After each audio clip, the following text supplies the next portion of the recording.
Reliving the First Jnana Yajna, Part 2.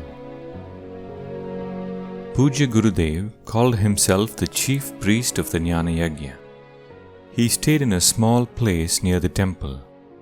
Morning and evening, he would walk punctually to the temple to deliver his lectures. He would also walk to the house of any person who offered him bhiksha. When his clothes wore out, he would use Geruva stones to manually dye the white material offered by devotees. His doors were always open for people to clarify their doubts.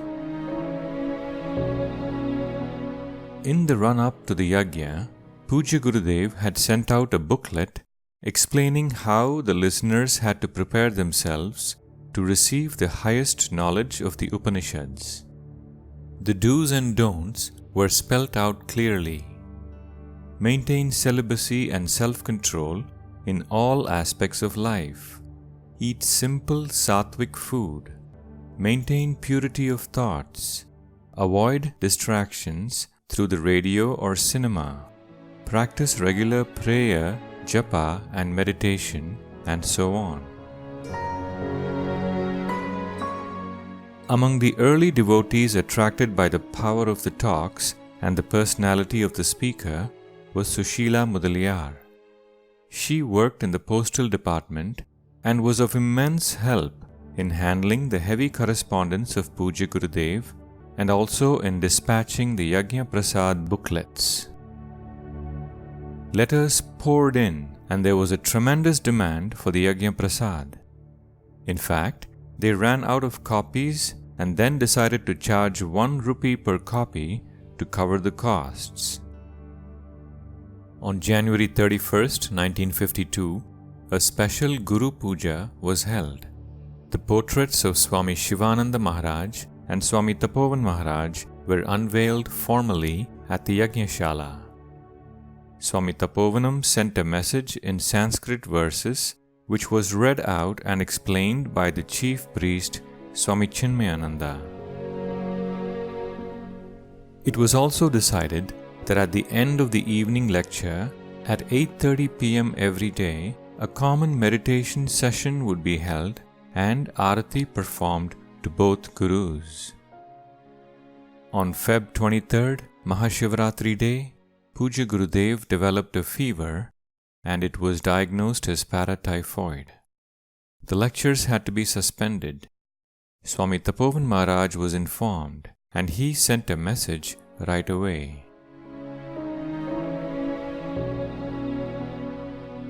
In about 2 weeks, the sessions were resumed.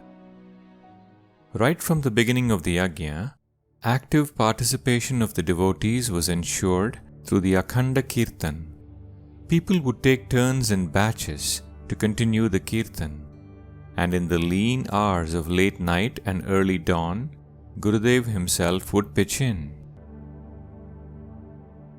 A week-long Upanishad Homa was held in the final phase of the Jnana Yajna. Ahuti was offered with the mantras of the Kenopanishad and Kathopanishad.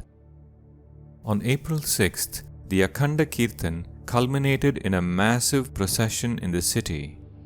A caravan of cars and trucks wove through the city, filled with devotees chanting the Maha Mantra. The procession ended in silent meditation at the Yajnashala. Let us listen to Sri Naidu's recollection of that day.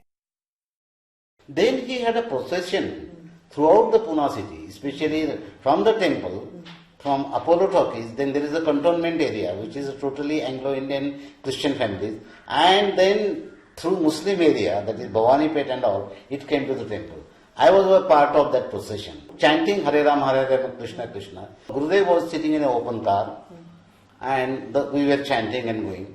So at one place, those people over there, merchants, अपना जो basket रहता है ना फूल का जो round वाला, they kept the rose petals into that. And that basket was closed like this.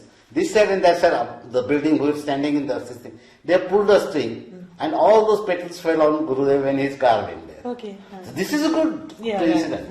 But the further thing is very important.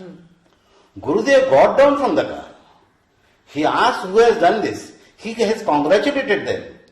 And then he came and sat in the car. And the procession started. Those who attended the yajna had been transformed forever.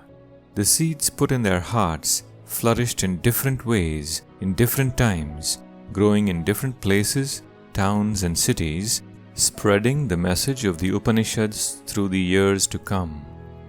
Today, hundreds of swamis, brahmacharis and householder devotees continue the teaching all over the globe. The strong roots of Chinmaya mission have spread across countries and continents. It is the duty of each one of us to water and nourish this tree of knowledge planted by Pujya Gurudev.